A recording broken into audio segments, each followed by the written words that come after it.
Got milk?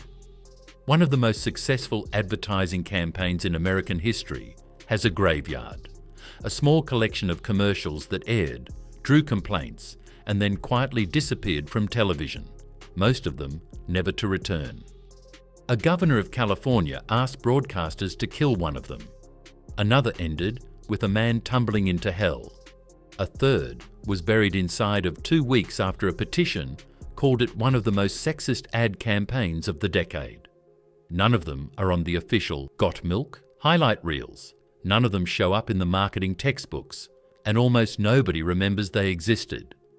For a campaign as celebrated as Got Milk, 20 years on the air, 300 celebrity milk mustaches photographed by Annie Leibovitz, a Clio Award out of the gate.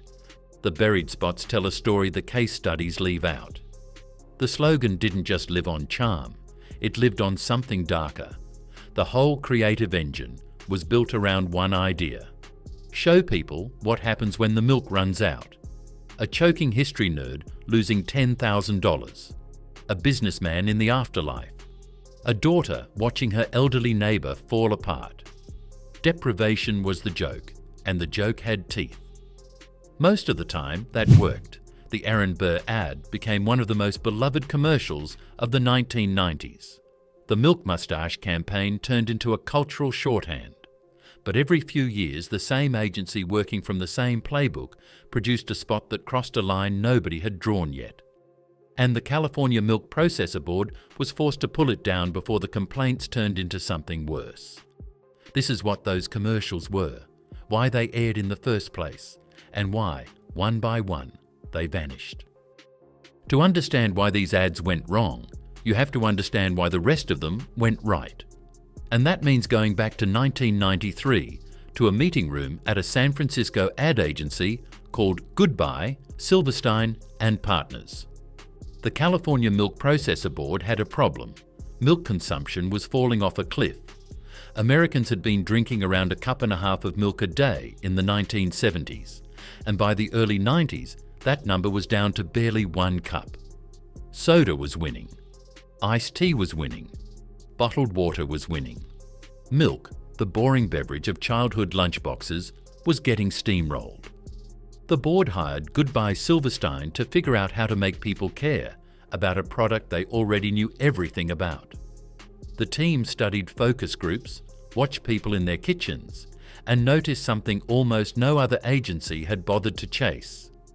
Agency planner John Steele, who would later write Truth, Lies, and Advertising, helped develop the research methodology that revealed a crucial insight. Nobody actually thinks about milk until they don't have any. You only care about milk in the half second after you've taken a bite of something dry and reached for the carton and found it empty. That tiny moment of frustration, that micro-tragedy, was the only real emotion milk could generate, so they built the entire campaign around it. The first ad they made featured an unlucky history nerd alone in his apartment, mouth crammed full of peanut butter, when a radio station calls offering $10,000 to whoever can name the man who shot Alexander Hamilton in a duel. He knows the answer. He cannot say the answer. He reaches for the milk. The milk is empty. He loses everything. A young Michael Bay, years before he started blowing up planets for a living, directed it through his production company, Propaganda Films. Actor Sean Whalen played the hapless history buff. It aired on October 29, 1993, and became one of the most awarded commercials of the decade, eventually earning induction into the Clio Awards Hall of Fame in 2009. That formula, set up a small private hell, take the milk away, twist the knife, became the template for everything that followed. It was called Deprivation marketing, and Goodby Silverstein ran it for the next 2 decades. They took it cinematic, they took it surreal, they took it dark, and for a long time audiences loved it, because the worse the misfortune, the funnier the punchline, the more memorable the brand. But there was a problem hiding inside the formula that nobody talked about. Deprivation only works if the audience feels safely distant from the suffering on screen. The Aaron Burr nerd is a stranger. His $10,000 is fake. His humiliation is harmless. But the further the agency pushed the format, the bigger the stakes, the more graphic the cruelty, the closer the joke landed to something real, the more likely it became that a viewer would stop laughing and start writing letters. And by the late 90s, the letters started coming. The first letter that mattered came from the governor's office. The commercial that triggered it has no official name in the historical record. The fan archives call it Mr. Miller.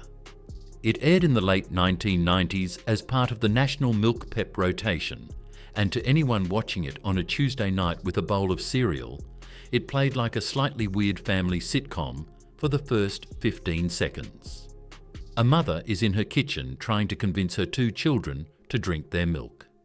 The kids refuse. Milk is for babies, they say. They roll their eyes and point out the window at the elderly man who lives next door. His name is Mr. Miller. He never drinks milk. He's old and he's fine. And they want their mother to leave them alone. The mother looks unconvinced. The camera cuts to Mr. Miller in his yard. He's a perfectly normal-looking old man in a cardigan ambling toward a wheelbarrow on his front lawn. He reaches down. He grips the handles. He starts to lift. And his arms rip off. Not metaphorically. Not as a hallucination. The ad shows it on camera, in broad daylight, in front of the children who are now watching from the window. The old man's arms detach from his body and stay clamped to the wheelbarrow handles. The kids scream. Then they do the only logical thing 2 children with brittle bone anxiety can do. They run to the refrigerator and start drinking every drop of milk in the house, frantically, like their skeletons depend on it. Cut to logo. Got milk? The spot was designed to be the deprivation formula taken to its most absurd extreme.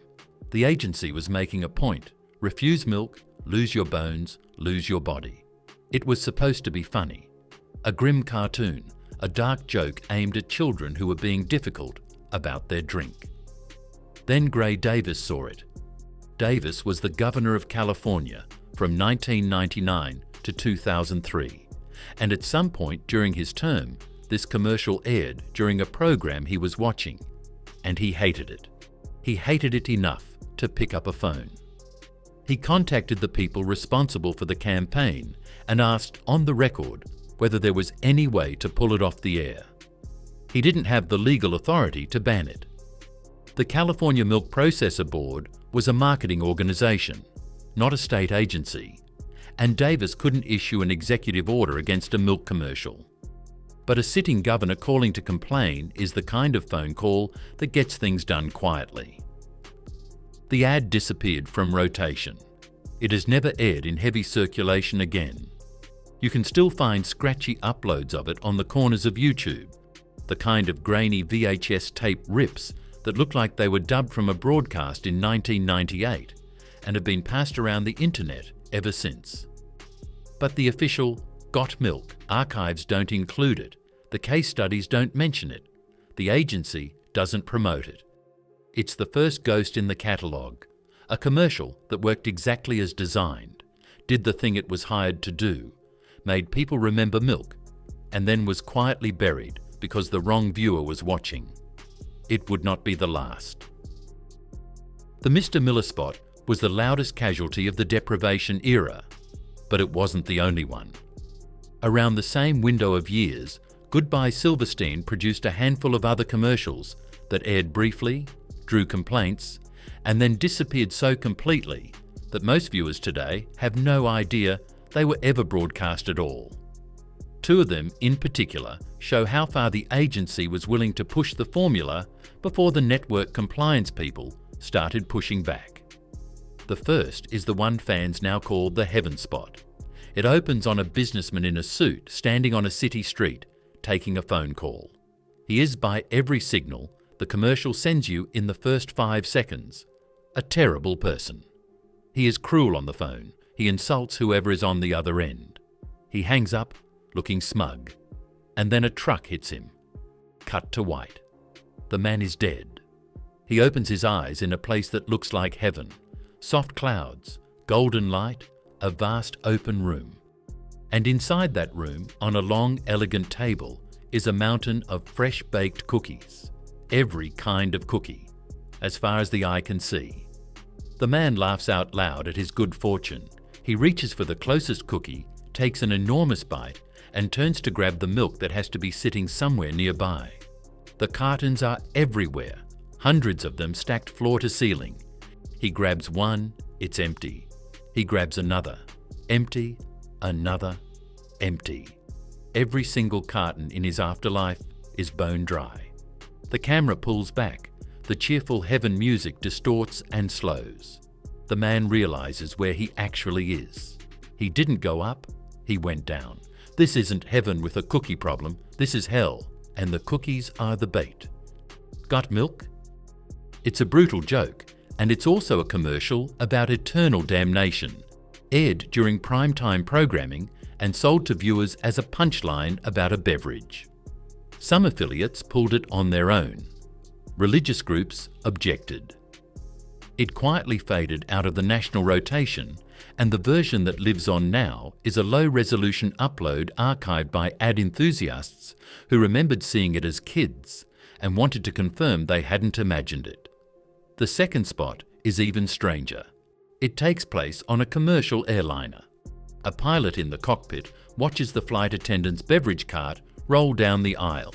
There's a small bottle of milk on the cart. He wants it. The cart is too far. So the pilot, deliberately and on purpose, tilts the plane into a steep nosedive, banking the entire aircraft just enough that the cart starts sliding forward toward him, gathering speed. Passengers scream. Drinks fly. The cart accelerates, and right as the bottle of milk is about to reach the cockpit door, a man steps out of the airplane bathroom directly into the cart's path. He gets flattened.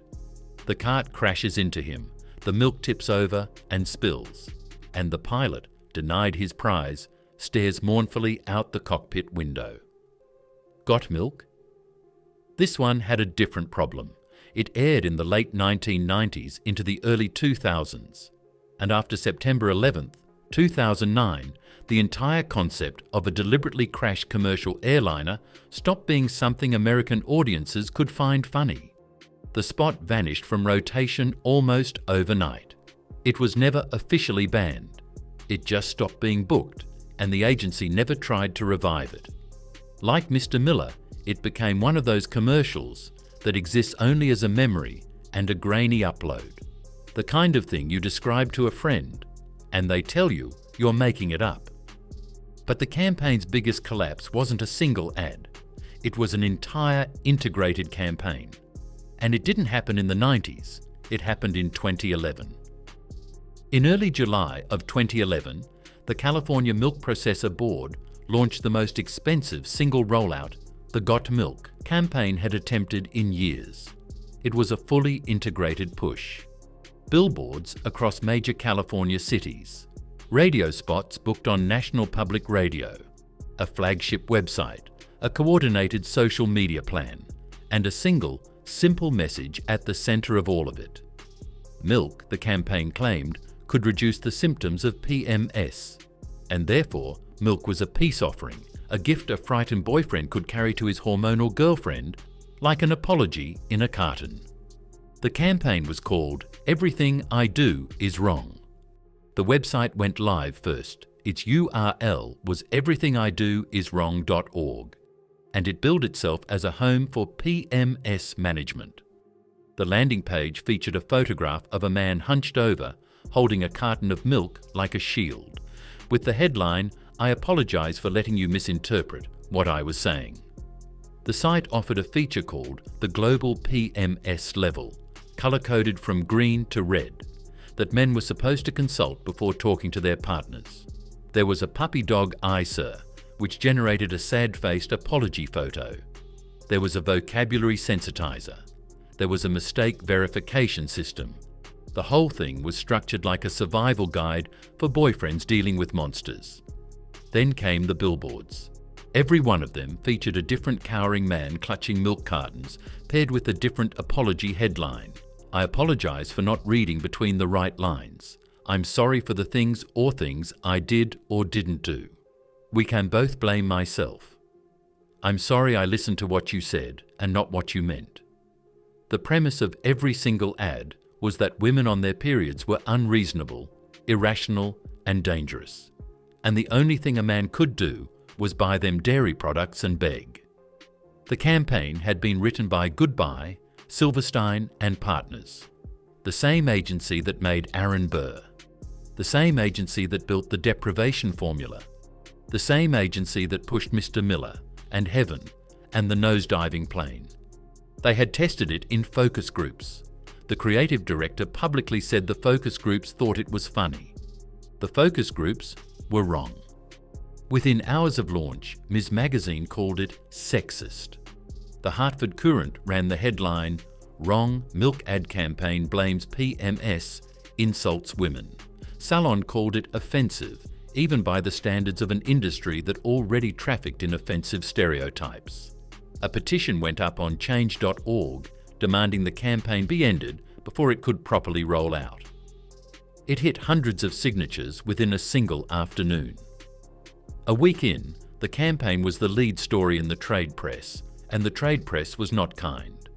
Adweek published an editorial dismantling it. The animal rights group PETA, which already had its own beef with Got Milk, piled on.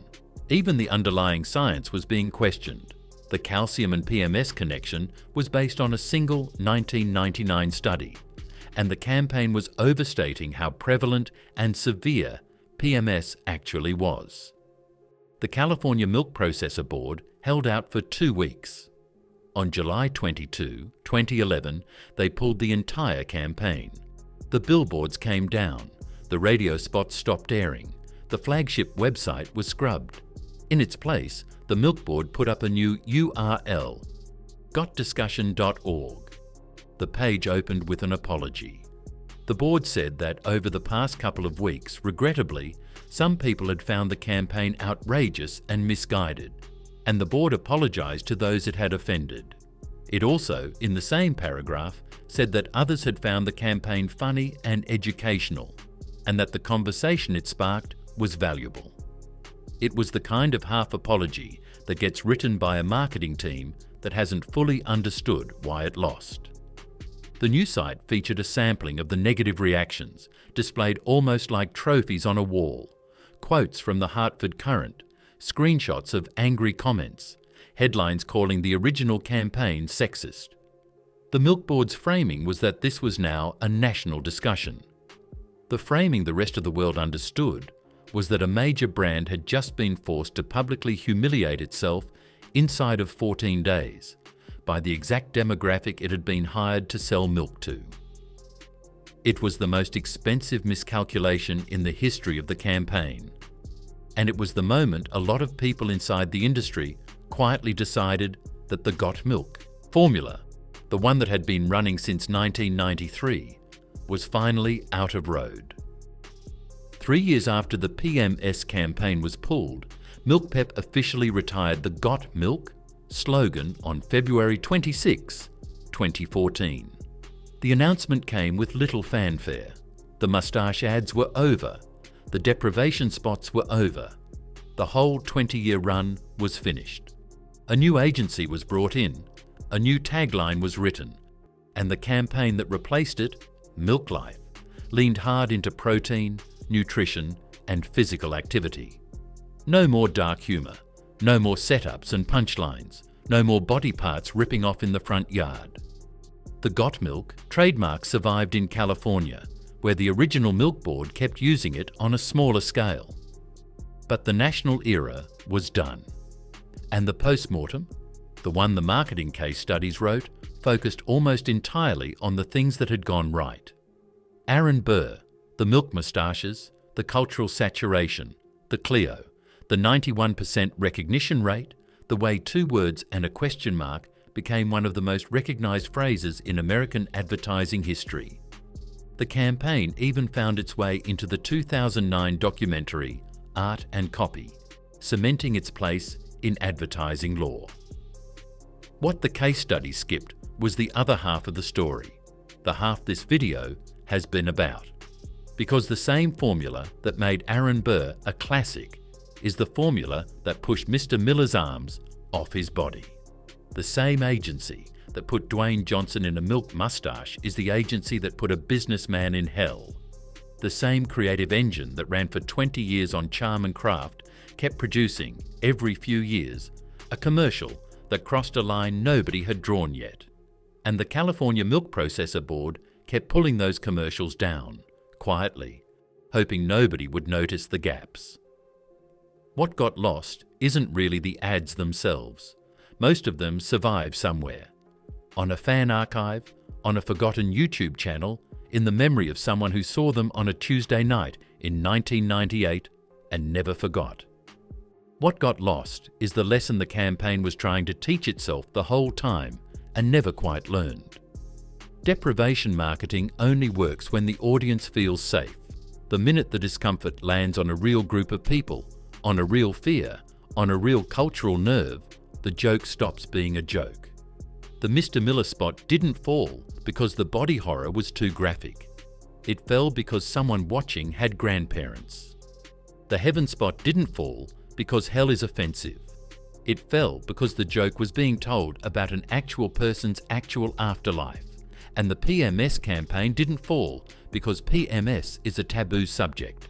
It fell because the women being depicted as monsters were the same women being asked to buy the milk. 20 years is a long run. The Got Milk campaign was, by any honest measure, one of the most successful advertising efforts in American history. But the ads it tried to bury along the way tell a quieter story underneath the success. A story about what happens when a formula stops being checked. About how a brand can spend 2 decades laughing at its own deprivation jokes and never quite notice that some of the people it's depriving have stopped laughing back. Most of those ads still aren't on the official Got Milk channel. They probably never will be. But they happened. They aired. They got pulled. And for a few weeks before they vanished, they were the most controversial milk commercials in America.